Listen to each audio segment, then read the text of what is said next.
all. Welcome to the show that usually starts 30 minutes earlier, but we are here and we're ready to Yeah. talk about stuff. Yeah. We're here. I will take responsibility and apologize for the late start. That was on me this week. It's fine. I was gonna give it to like 7:30. I was like, you know what? It's okay. We can catch up next week. It's not a big deal. No, I mean it was. We were doing pretty good, but we were at a birthday dinner that was about an hour or so away. So I was like, we gotta go, and Emily was great about it. She was like, yeah, let's go. But still, I mean, it's an hour away. You can't really change that. Yeah, no, it's not a big deal. But yeah, welcome to the show, everybody. Glad you're here, listening or watching wherever you may be. Little reminder: if you're over on Spotify, if you found us over there, don't forget to leave us a 5-star review. But if you want to participate live, you can find this show live on YouTube and Twitch. Usually. Go ahead. I was going to say our visual listeners, as we call them. Yes. Yeah, and that's 7 p.m. Central Time. So usually, we're getting a little late go here, but yeah. But if you prefer the audio, that's cool too. If you're on YouTube, don't forget to subscribe and like. And yeah, I think that's it. And then go find us on Patreon. And very important, that last part. Yeah. And we'll talk about that more later and how you can have a hand in turning the tide of the podcast here on Two Beards Play. So, welcome to Favorite Terrain, your new favorite tabletop RPG podcast. I'm Travis. I'm Trey. And we're Two Beards Play. And we're going to talk about D&D stuff and tabletop stuff here for probably the next hour-ish. Give or take there a few minutes. And tonight's episode, every episode has a theme, and tonight's episode is Hobgoblins. Hobgoblins! Well, Hobgoblins, it's favorite terrain. Thank you, Bearded Book Club, in the chat there. You too can leave us comments that might get read aloud in the live show. I really shouldn't laugh so hard at that. But yeah, just something about it rolls off the tongue. Well, my goblins. Yeah. So yeah, that's tonight's theme. Topic: Hobgoblins. So, do we usually make an NPC when we go over a class or a race? We've been doing races. The classes have been kind of whatever we want them to be when we create the NPC. But typically, when we do a race, we create an NPC at the end of the night. Okay, because I didn't think about this, but Hobgoblin is a playable race now. It is, yes, wholeheartedly. Yeah, so we'll have to make a.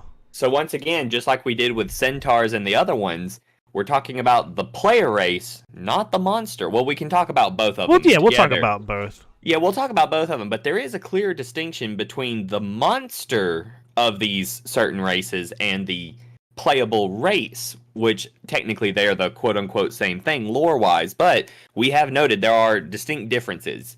You basically go from being a basic monster to a player. Yeah. Exciting. I was actually not too much of a side tangent, but so on my every other Friday game, we were waiting for the last player to show up. Our last player actually drives from Troy every other week. Wow. To play in this game. Yeah. And I was That's dedication. Have you seen gas prices? Like, yeah. Are you sure? Do you like us that much? And do they know that there are people who play D&D in Troy? Yeah, this guy actually works at the Verizon store in Troy. And so that is a nerd. He'll come straight in, all like dressed to the nines, because they dress up pretty fancy there, selling their Verizon stuff. But yeah, no, and I mean he's good. He's a good player, and it was a lot of fun. But before he got there, Dwart said, "I'd be remoting in on that one." Well, before he got there, it was there's 4 people who play, and then Jeremy's the DM. So it was me, Jeremy, Brooke, and Alex all sitting around the table waiting for this guy to show up. and we were just talking about, Pathfinder First Edition and the good 3.5 days and which then lead to Pathfinder Second Edition and then the Starfinder. And even though I haven't really DM'd a game of Starfinder, Starfinder has like a nice little spot in my heart. Like, Oh yeah. in theory, it just seems like such a fun addition to play. Did I ever tell you that I actually did run a little bit of Starfinder? I remember that, yeah. Yeah. And anyway, so I've got, I know you can't really see, Trey, but whenever I was DMing for the Fanatics here, the local game shop, and I would get paid for every session that I did, or he'd be like, or if you want something from the store, just take it and then I'll write it off as your From pay. your credit. Yeah, whatever. So I went over to the shelf and grabbed every Starfinder book that gentleman had on his shelf. Oh, well, 1, 2, you 3, got 4, paid 5, pretty 6. decently then. 7 books. Woo! Yeah. That's a few $100 there, Travis. Yeah, these are. I mean, they still got the price tags on them. Like this one, the Man. Pack Worlds. It's not a huge book, but it's got a $44.99 sticker on there. I don't know if he gave them to me at cost because I was working for the store. But Right, but either way, it makes you really miss Philip Chalker. oh, man, that was that was a nice. Oh man, Phil would be a great guest on the show. Oh, he would. He would be a great guest for this show. I think he would like talking about D&D, but just nerd culture in general. Oh man, we need to consider reaching out to Phil. Yeah. But I was looking through. I have 3 of the books are the Alien Archive, Alien Archive 2, and Alien Archive 3, which is just bestiaries basically. But what's cool, something that Starfinder does, is that if it's because it's outer space. There's aliens. There's tons of different intelligent life forms out there. If there is a creature in here that is fine playing, like this is reasonable, this has a civilization, this race is intelligent, it has little stat blocks for what you need to make it a player character. And so there are so many races you could play in Starfinder. Like, it's redonkulous. Yeah, it was crazy. That was one thing I was particularly impressed with. I'm like, ooh, they're onto something here. Yeah, but there are space hobgoblins, and I was like, oh, these are cool. Like, the idea of a rickety old spaceship flying through space full of, like, crazy goblins and hobgoblins, like, and bugbear, like, just all these little space goblins. I don't know. That gets me hyped up. Space goblins. Heck yeah, man. So, yeah. And, this is a conversation for maybe off screen, but we should maybe think about introducing some non-5th edition topics into the spinner wheel. I mean, yeah, eventually. I mean, I've thought about that because, eventually we will exhaust D&D topics and we'll have to wait for new ones to pop up with new materials and things like that. Yeah, we'll probably be able to do one D&D for a while, but, we should talk about other things because ultimately D&D is one drop in the bucket that is tabletop RPGs, Yeah.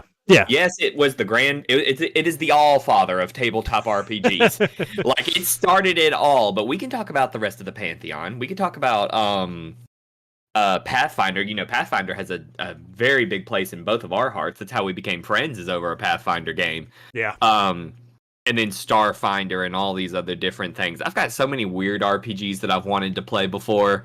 And, because there's a system for literally everything. Yeah, I'm still aching to get that Fallout system. Oh, man, yeah, that would be great. Let me pull up the picker wheel, and as I think of them, I'm just going to start adding to the wheel. That's right, the wheel's getting bigger, everybody. Oh.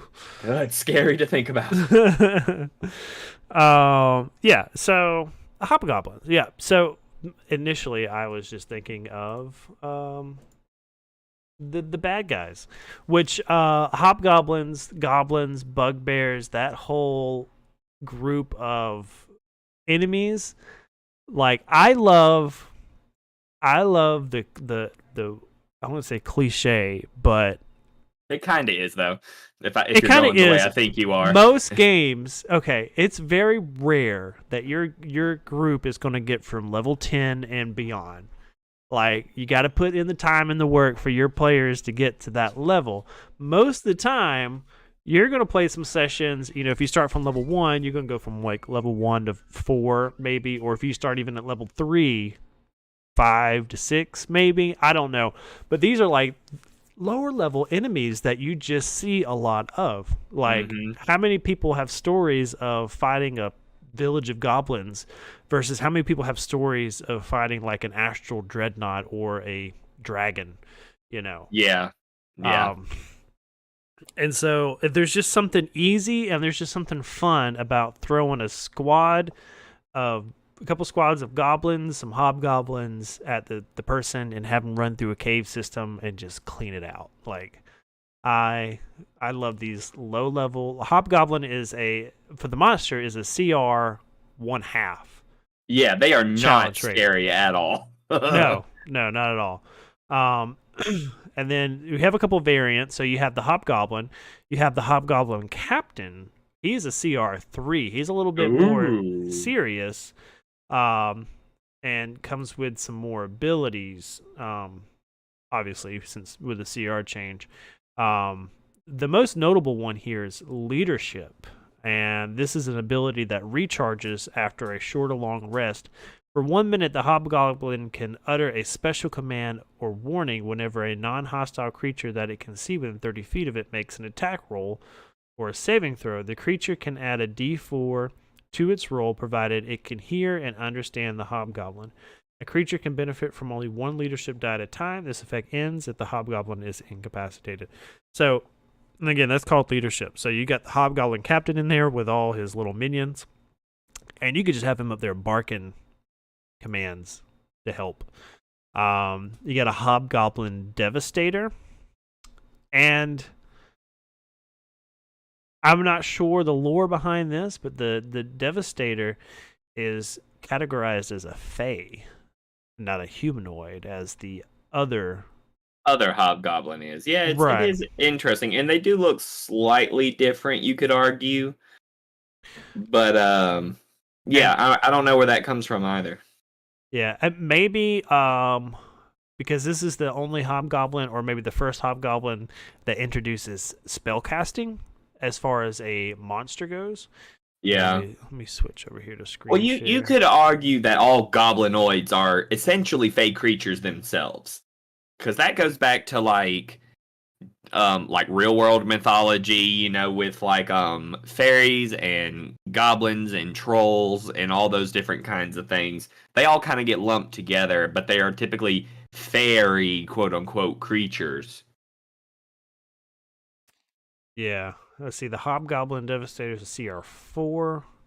Um, then you have a Legacy version. I don't know or care really what the difference between those two are.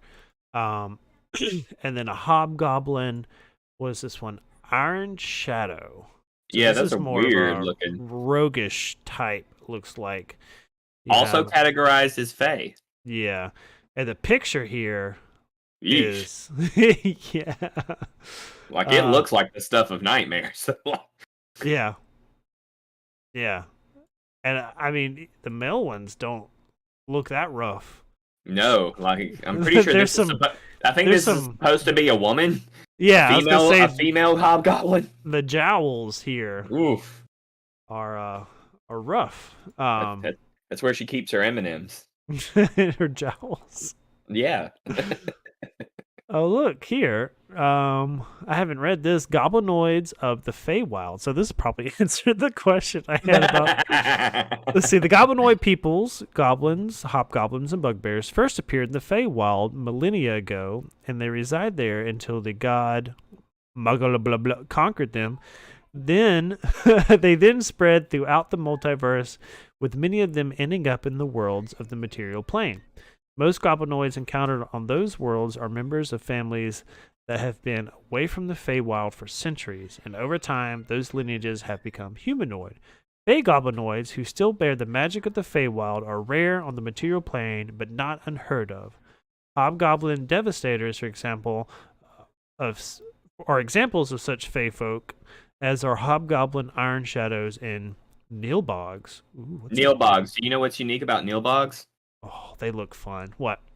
It's goblin backwards. Yep, it sure is, isn't it?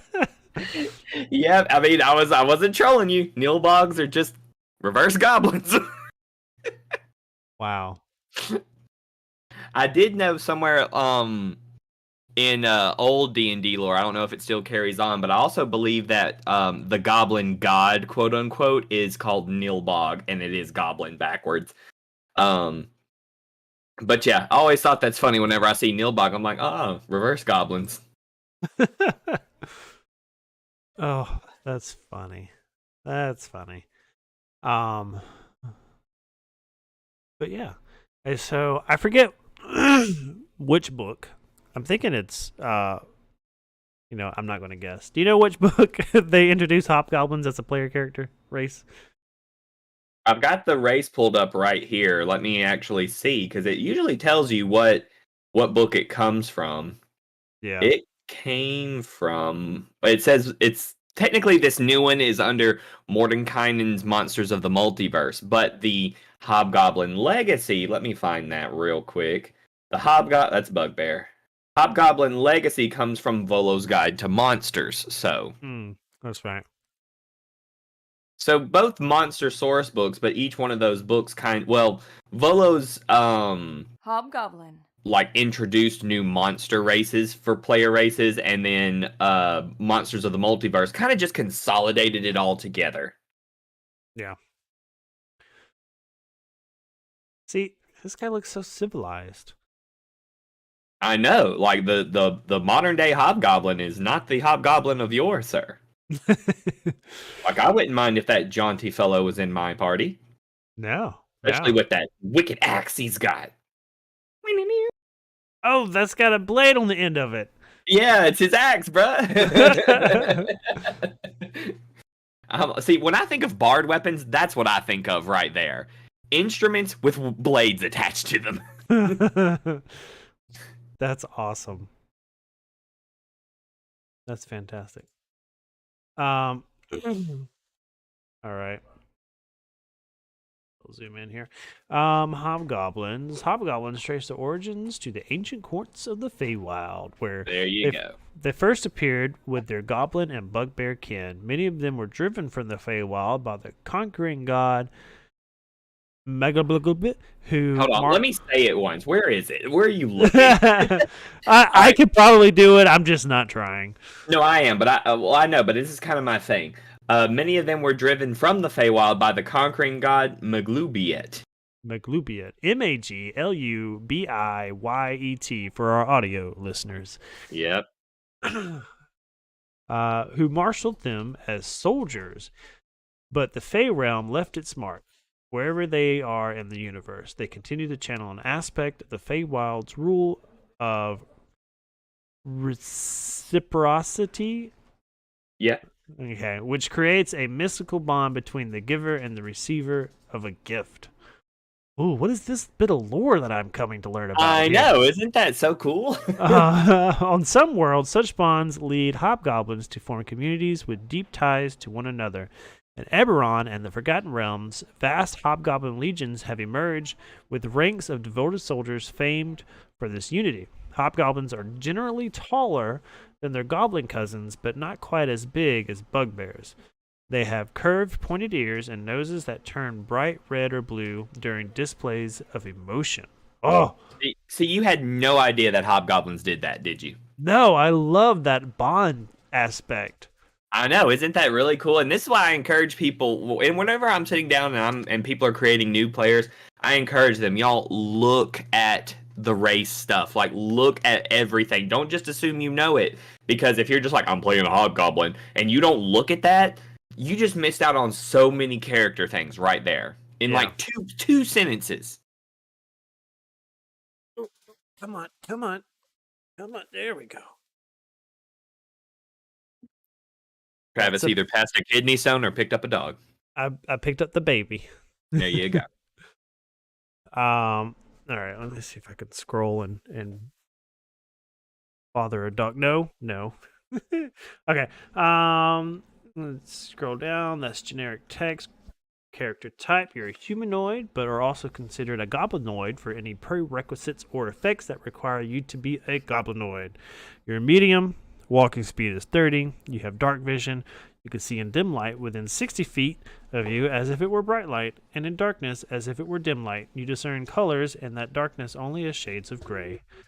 You have advantage on saving throws you make to avoid or end the charm condition on yourself due to your Fey ancestry. Fey gift. This is, you can use this trait to take the help action as a bonus action, and you can do so a number of times equal to your proficiency bonus.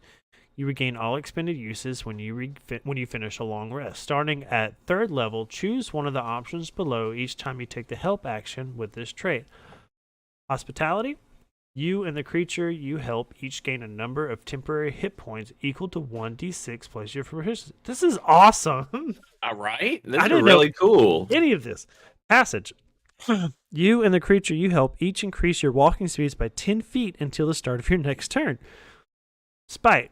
Until the start of your next turn, the first time the creature you help hits a target with an attack roll, that target has disadvantage on the next attack roll it makes within the next minute. And then last one, Fortune from the Mini. This is really cool. If you miss with an attack roll or fail in an ability check or saving throw, you can draw on your bonds of reciprocity, I said that right, to gain a bonus to the roll equal to the number of allies you can see within 30 feet of you. Maximum bonus of +3. Okay, I was going to say, that could get a little... Oh, it can get bonkers. really weird. It's like, well, I like all these guys around me. You know. I'm drunk in a tavern. All these guys are my friends. All these guys are my friends. I get +50 to this next attack. Let's go. Yeah, everybody's cheering me on in this bar fight. You Exactly. can use this trait a number of times equal to your proficiency bonus, and you regain all expended uses when you finish a long rest. This is essentially the gnome's lucky feature, but they're making their own luck. Yeah. You know, that's what it feels like to me. Like they are just saying, nah, this reciprocity thing is evidently big for hobgoblins, which I love the idea of. It's kind of like owing favors. Like I did this for you, you owe me a favor, yada, yada, yada. All those different kinds of things.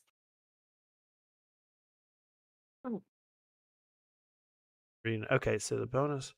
So the help action normally, not counting, you're a hobgoblin or whatever. Like if you're gonna make a help action, usually like, okay, I'm gonna try to pick this lock, or I don't know, I'm gonna try to do something, and I'm like, okay, I want to help you because helping is an action. Yes, That normally gives you advantage on whatever roll you're making to do what you're doing. So, if you're picking a lock or recalling something or whatever. So with the help action for this, like these additional are they additional, or this is in bonus with getting advantage? Like if I'm going to help you do something, you're going to get advantage, and you're also going to get some temporary hit points because I'm just that helpful.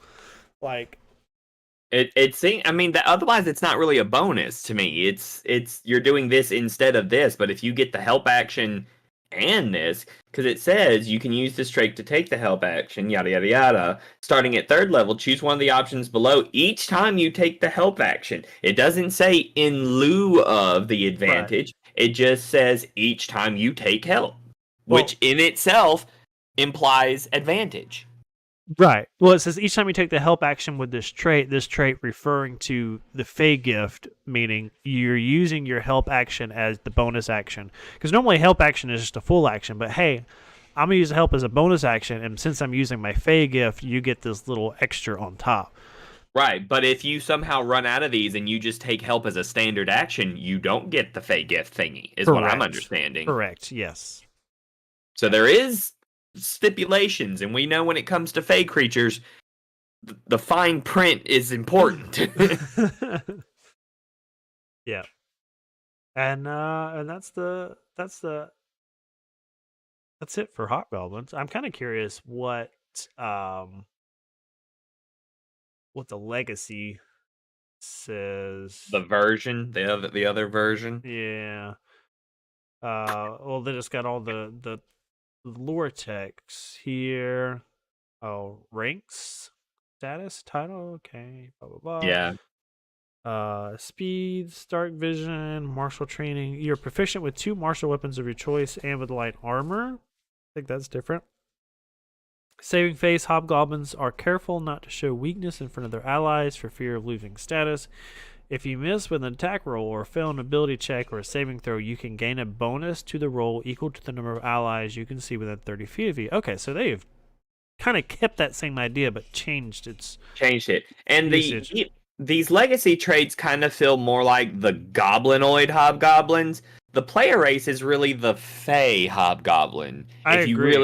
you really want to get technical with it, the monster hobgoblin is still very much goblinoid, but you can see where the playable race is more of a fey creature, like an elf and most other player races. Yeah. Yeah, and even in their depiction of the character, like the hobgoblin that's canon now is the bard looking one with the instrument with the blade on it, and he looks very Jovial. jovial. Yeah, and the other one was very militarialist,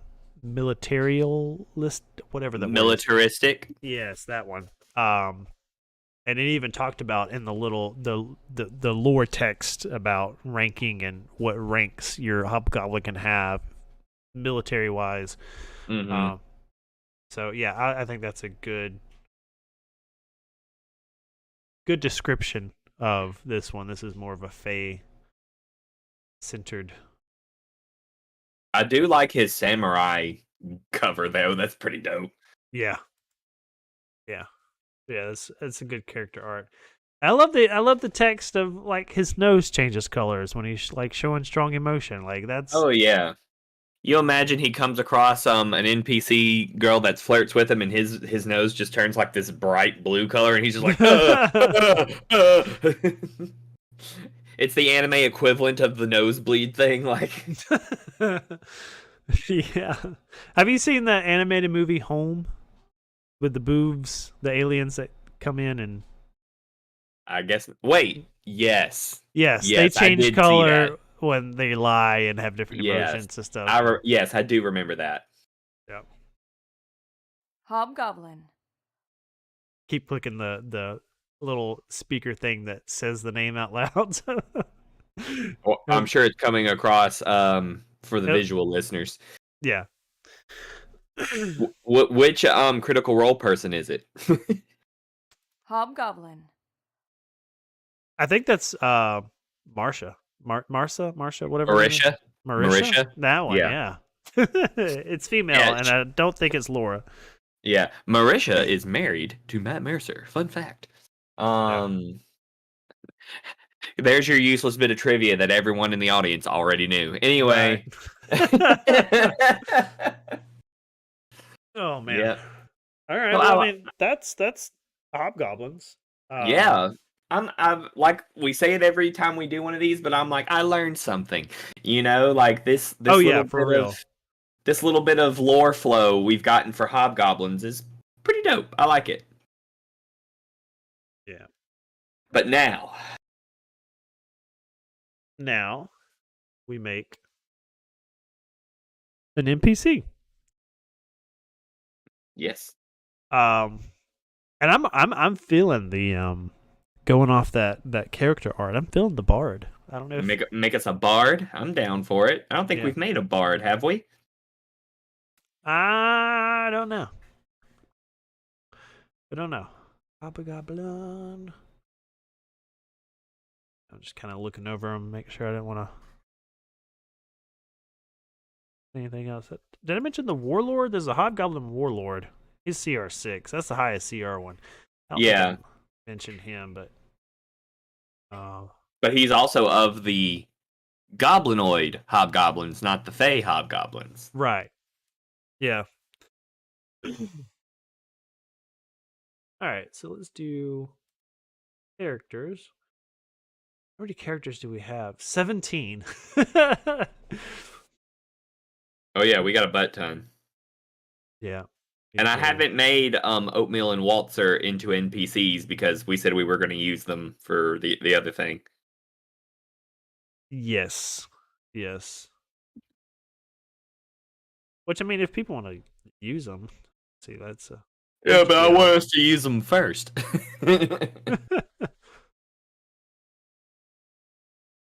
All right. So create a character. Standard. All right. So what's let me pull it up here on the screen share. What's our hobgoblin's name? How about Bob Hoblin? Bob Hoblin.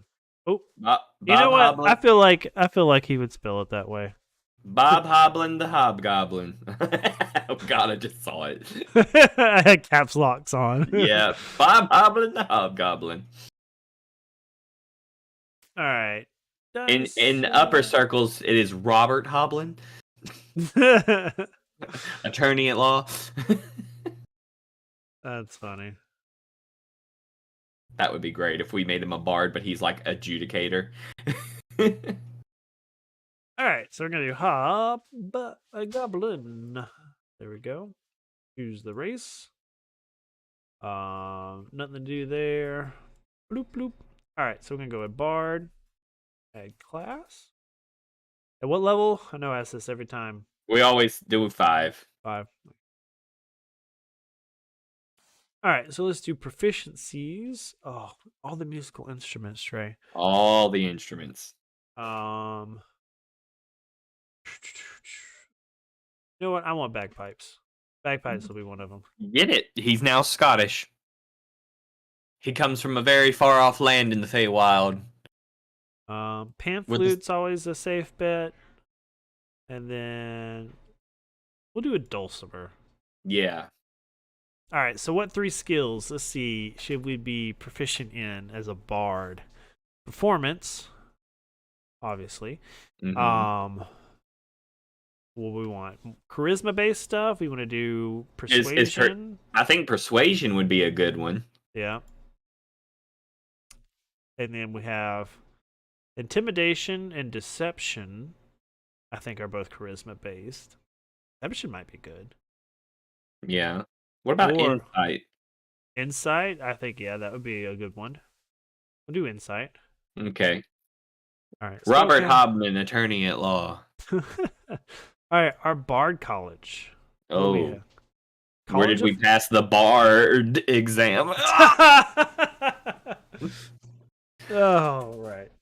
Enough of that. All right, College of Creation, College of Glamour, Lore, Spirits, Swords, Valor, and Whispers. And whatever this College of Eloquence is, I'm not sure what that is. You know, I should look and see what the different bard things are. Yeah, let me pull up the thingies. Where is it? Let's see. Sources. No. Yeah. Classes. Bard. There we go. I've done a creation bard before, and it's pretty cool. But I don't feel like it's right for what we're doing.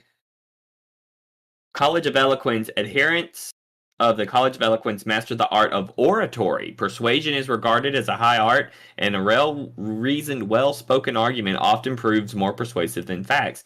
These bards wield a blend of logic and theatrical wordplay, winning over skeptics and detractors with logical arguments and plucking at heartstrings to appeal to the emotions of audiences. I think we just found it, Travis. This glamour? Which one is that? No, College of Eloquence. Oh, that's the one there at the bottom. Yeah, the one you were like, what? Oh, Magic the Gathering content for 5th edition. Okay, I was just curious what those initials were for. All right, expertise. We get to choose 2 from insight, performance, and persuasion. I think performance should be an expertise, and then insight or persuasion. I feel like persuasion. Okay, same. Okay, we'll come back to ability score improvements in a minute. Boop. All right, we're going to manually roll our scores. All right. We're not animals. Yeah. All right, so first roll. Here we go. Ooh, a 16. Yeah. Pretty solid. A 7. Not so solid. Not so solid. 11. Nah, 11. nah. 8. Oh. I think we should have a rule. If two of them are below 10, we start over. And then 13. What do you think, Trey? I mean, that sounds right for me because, we are making these as NPCs and they need to be pretty balanced, not necessarily, Yeah. Okay. you know. Yeah. I'm cool with 1 below 10, but if we get 2 below 10, we just reroll. That feels rough. All right. 10. 12. Where we get all 10s and 11s. Come on. It's weird if virtual dice get cocked. There we go. 13. Yes. 11. Very across. Okay, I got a 9. And a 14.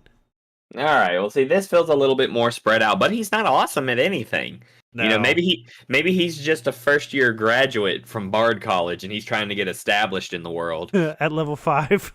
Yeah, it took him a while, man. That bar exam is hard.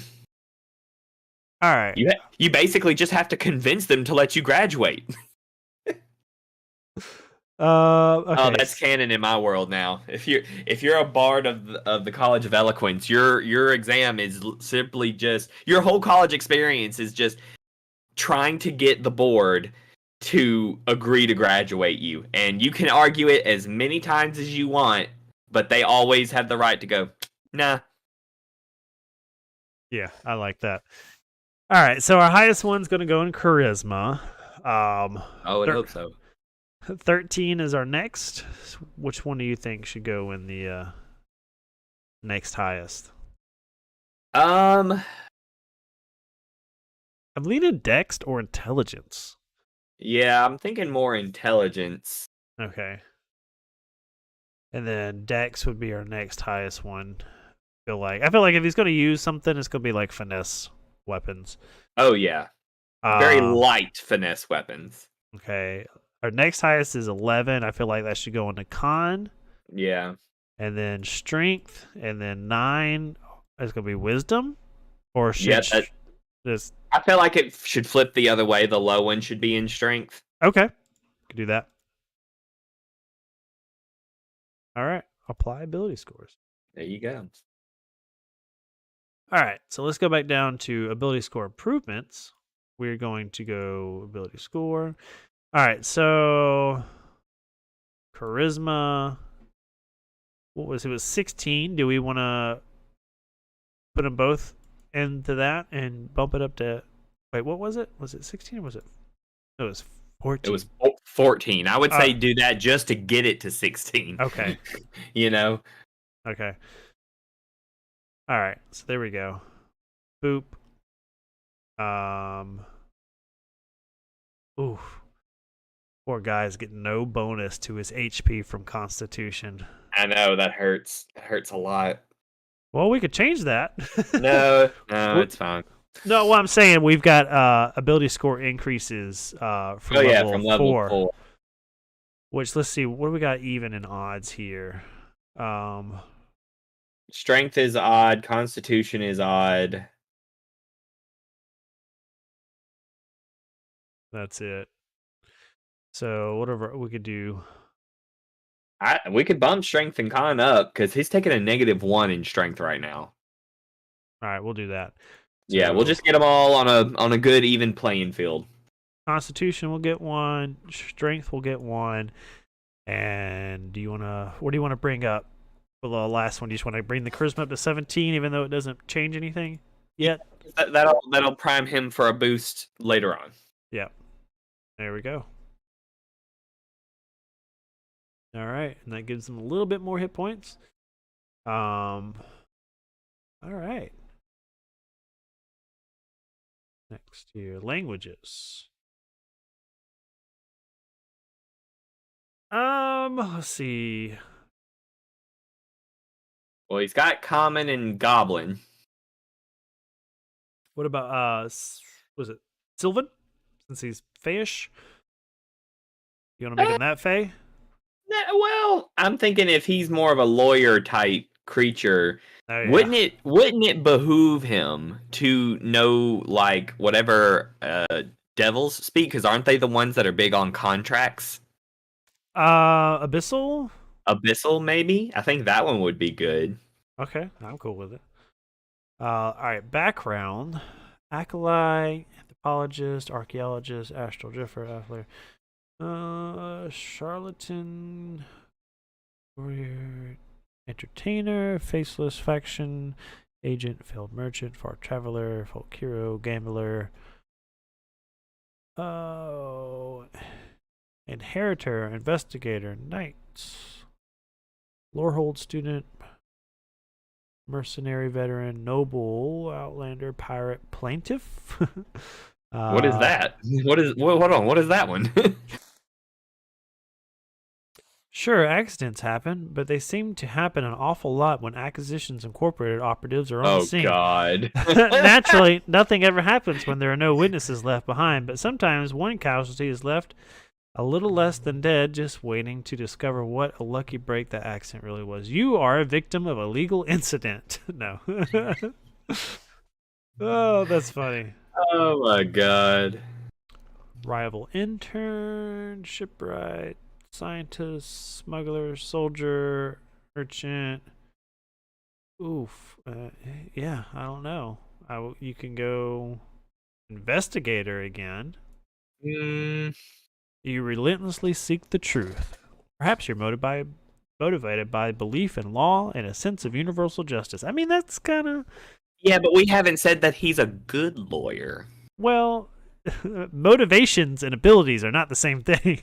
That's what I'm saying. Like this almost leans. You got to decide what his alignment is. Is he a good legal person that is honestly trying to do the right thing, or is he, like most lawyers?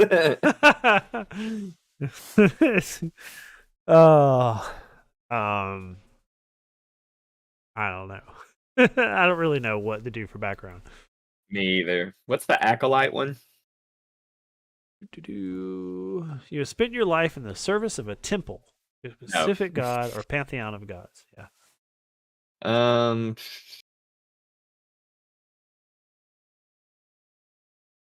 Oh man, this is hard. Game rules. Let me just pull up backgrounds and have a look myself. I mean, the only thing you're getting here is some more skill proficiencies. Investigation and perception. Like, that's it. And you also get disguise kit and thieves tool proficiencies, which I feel like is appropriate if he's going to go the route of the normal lawyer. Yeah. We could make him a charlatan, which makes him skill proficiency in deception and sleight of hand, and he gets proficiency with a disguise kit and a forgery kit. Yeah, that works for me. Yeah. Get the suggestion. I'm just kind of curious what personality traits if I randomly roll. What we would get. All right. Number 1, I fall in and out of love easily, and I'm always pursuing someone. Yes, blue nose for life, baby. Yeah. All right. Ideals. Let's see. Fairness. I never target people who can't afford to lose a few coins. Oh, so he goes after rich people in a crooked manner. Bonds. Somewhere Yeah. out there, I have a child who doesn't know me. Oh my gosh. I'm making the world better for him or her. Yep. Oh, these are funny. And then flaws. This is gonna add a whole new aspect to these NPCs. I'm too greedy for my own good. I can't resist taking a risk if there's money involved. That fits. I like this. Like this is actually fleshing out this NPC a lot. Yeah. Character details, physical, blah blah. Okay. All right. Choose equipment or gold. Okay, so a rapier, a longsword, or a simple weapon. I say we do rapier. A diplomat's pack or an entertainer's pack. I say diplomat. Mm-hmm. A lute or any other musical instrument. Take the lute. All right. It's not proficient in lute, but well, I mean, we've got bagpipes and a dulcimer. well, those are what he's proficient in. He doesn't technically own those. Um, we'll give him a dulcimer. Okay, then yeah, we'll do that.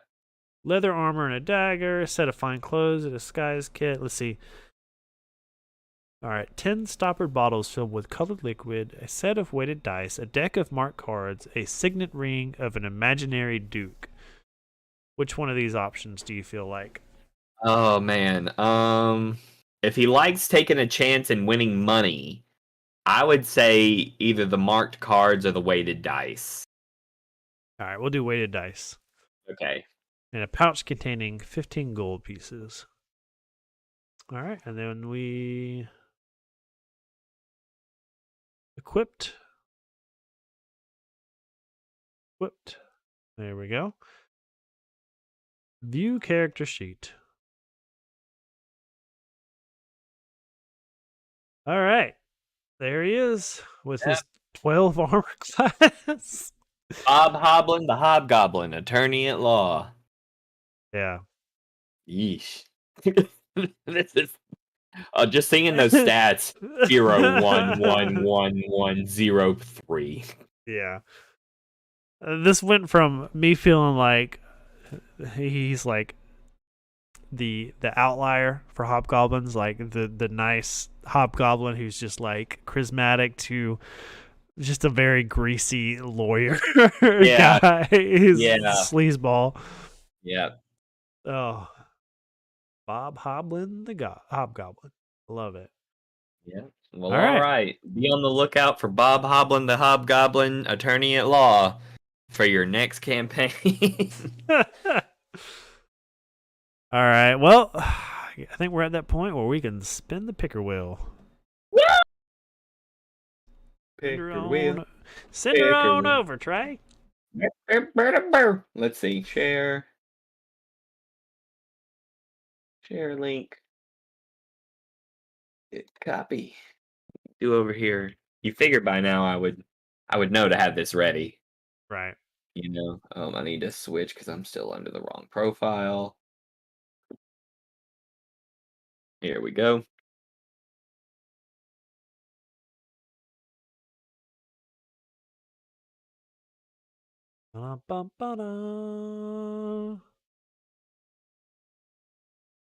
Boom, there you go.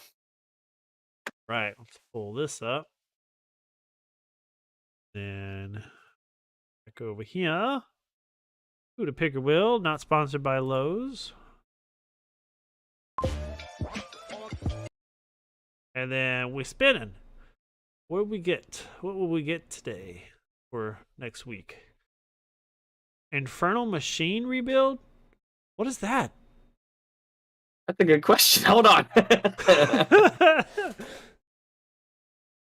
I feel like this is an adventure. Hold on.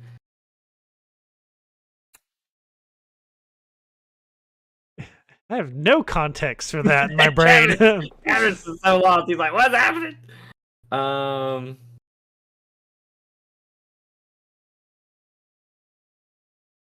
I'm not seeing it. Where is it? Hold on.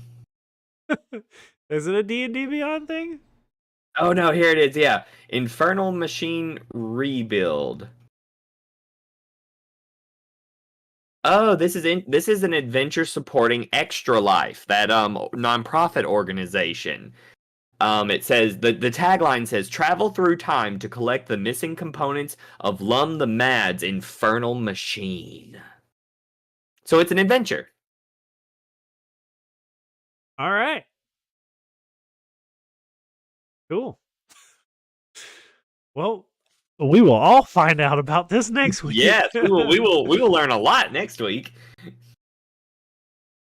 All right. Well, look forward to that. And as always, you can find us on Spotify, YouTube, and Twitch. Also on TikTok, if that's your thing. And most importantly, burps, Patreon. Patreon.com/twobeardsplay, where you can become a Patreon member. And in addition to our awesome tiers, which have cool benefits if you're into tabletop RPG stuff, you get to pick our next topic. Whatever you pick goes to the top of the list, and that's going to be our next Patreon-sponsored episode. We've already had one. And so if that's something you're interested in, go find us over again on patreon.com/twobeardsplay and become a member. And that'd be awesome. So It would. yeah, It would. It would hob our goblins. I don't think it would, Trey. All right. Well, I'm Travis. I'm Trey. And Two Beards Play. And until next time, we'll see you later.